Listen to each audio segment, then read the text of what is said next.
Welcome to Sharing the Light, the Sunshine Cathedral's talk show webcast where we discuss theological, ethical, spiritual, and social issues with the Cathedral's pastoral staff.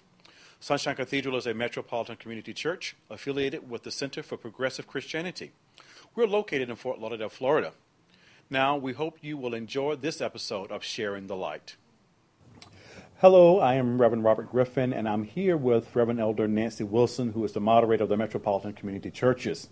Nancy is here to share with us some reflections of what Christmas and this holiday season means to her and to bring special holiday greetings to you during this joyous time of the year. Welcome to you, Reverend Elder Nancy Wilson. Thank you. So, Christmas is a special time for the church and our Christian tradition. Can you tell us what Christmas means for you in the church and why you feel this is an important time of the year for us? I think to those of us who have lived our spiritual lives in the church, Christmas is one of those two special times of year, and really where two of the great mysteries of faith and Christian faith come alive again. And in this case, God's visiting us in Jesus Christ in this amazing and wonderful story that blesses us so deeply. And of course, Christmas is also that time about home. And I think when people think of Christmas, they think of home, and it's always our desire that metropolitan community churches be that safe and yet sometimes challenging home that people can feel they can be a part of. I know also, I think about a year ago, my mother started getting involved with her church's food pantry at Christmas time, and she's been doing that for a year now, and it's something she looks forward to all week because it gives such special, powerful meaning to her life and to being able to give. Wow. Well, Christmas is that special time for everyone and for many of us in different ways. Can you tell us why Christmas is special to you personally? Yes. Well, I certainly think of Christmas in terms of family and the family I grew up with on Long Island. And part of our Christmas was always our participation in church. And my parents worked, and my mother worked in a hospital, my father worked in transportation, and so they were never both home on Christmas Eve or Christmas Day. So one of them was working, but whichever parent was there, we would go Christmas Eve to Christmas Eve services. We would open a special package for my grandparents before we went to just take the edge off a little from the excitement of opening packages. And my partner Paula is Jewish, and so we also celebrate Hanukkah. We celebrate both Hanukkah and Christmas.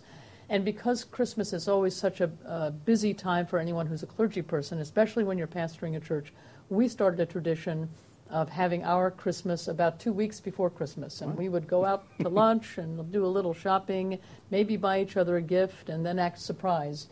But we often knew that Christmas Day or Christmas Eve was tied up with other people and other people's needs. And so we built our holiday kind of around that. Wow. Fascinating. So what is your favorite Christmas tradition? I know you just talked about the shopping and the holidays. Is there anything that you can really pull out as part of what's special for you about all of this? Right. I think one thing is, I'm a big believer in Christmas Eve services, and so I love the traditional candlelight service, and so I don't think it is ever Christmas for me without that candlelight service.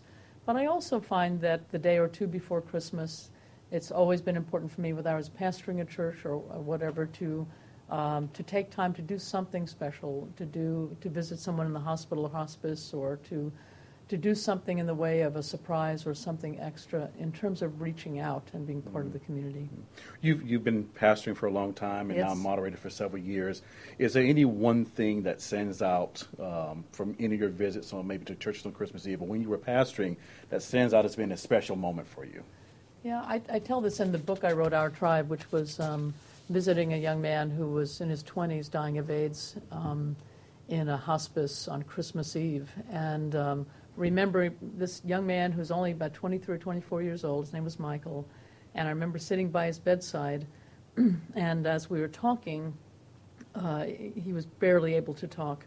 I realized that he was still struggling with being accepting of being a gay man, and just at his dying moments. And so I prayed with him, and I had realized that a friend of mine had died in that room just a few weeks before. His name was Ben, and I said to Michael, Michael, I'm going to send my friend Ben, who's an angel now, to come and wait for you.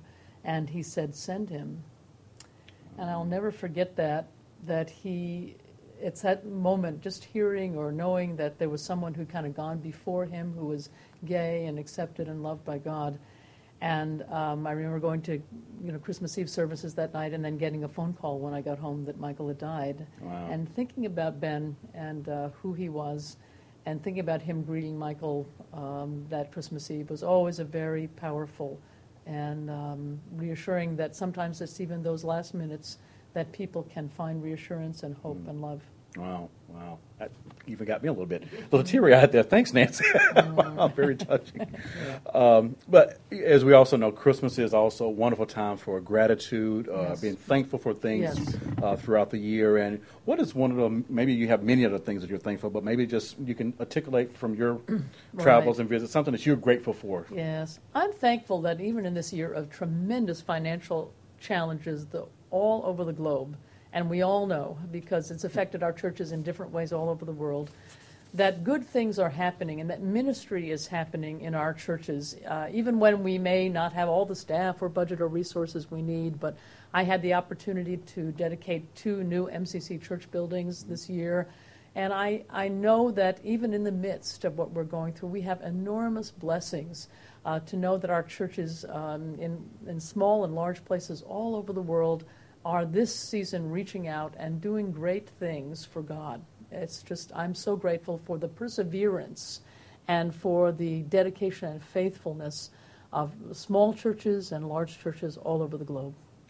What are your Christmas and New Year's wishes for our upcoming time frame? Well, I certainly pray for churches that don't have a pastor, that this will be the year and time that we'll have a match made in heaven, and that you'll be able to have that connection with the pastor that will help lead you into a new time of growth. And for churches that are without a building or without an adequate building or facility, that there will be a way that God will make a way when there maybe seems to be no way, and that our church in San Diego waited for 8 years. They were looking and looking, and suddenly one day there was the building that was right for them and that they could afford, and people stepped up to the plate and were able to do that. Or for places around the world where there are people. A young man wrote to me from Cameroon last week, and he said, I don't think you have a church in my country, but I'm in touch with you on the web all the time, and I'd love to know more about Metropolitan Community Church. Or the other day I opened my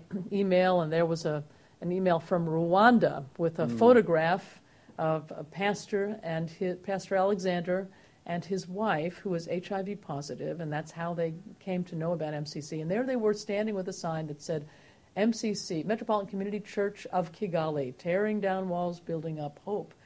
And it touched me so deeply that people, they don't even ask, permission. They're using our name, and they're speaking about the inclusive gospel that welcomes all. And so my hope is for health and strength for our pastors, for our lay leaders around the world, for our board of elders, and for our wonderful staff, that this may be a year where the economy turns around, and where, in addition, that our churches that can continue to grow, and where we will plant new churches and continue to be that force for human rights, justice, and love in the world. Well, I want to thank you for joining us today, and thank you for watching. And would you like to close us out with a final wish for those who are viewing this today? Yes. Well, I pray and hope that you will find that community for you at Christmas and the year-round, that you will find hope and meaning and purpose in your life as you connect to the divine. Amen. Thank you for joining us for another great episode of Sharing the Light. Tell your friends about this online ministry, and when you're in Southeast Florida, make sure you worship with us on a Sunday at the 9 a.m., the 10:30 a.m., or the 6 p.m. service. And now for a final word from our senior pastor, the Reverend Dr. Durrell Watkins. Email me at durrell@sunshinecathedral.net if you have a religious question, or if you'd like to subscribe to our daily devotional magazine, Spirit and Truth. We'll send it anywhere in the United States for an annual donation of any size. You can also email us prayer requests, or you can make donations on our website, www.sunshinecathedral.org. You'll also want to check out our great performing arts series, religious education classes, conferences, and other exciting activities. For now, we wish you many blessings on your spiritual journey.